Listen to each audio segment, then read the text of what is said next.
واذكر في الكتاب موسى إنه كان مخلصا وكان رسولا نبيا وناديناه من جانب الطور الأيمن وقربناه نجيا ووهبنا له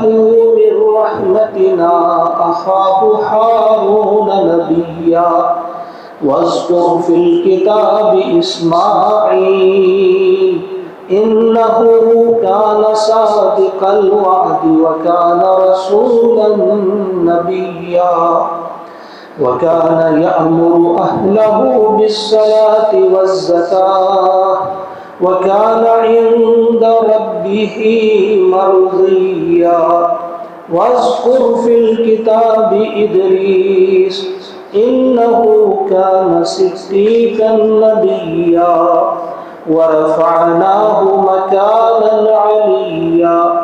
أولئك الذين أنعم الله عليهم من النبيين من ذرية آدم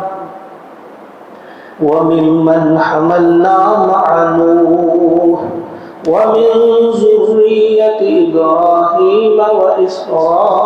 وإسرائيل وممن هدينا واجتبينا إذا تتلى عليهم آيات الرحمن خروا سجدا وبكيا آمنت بالله صدق الله العظيم.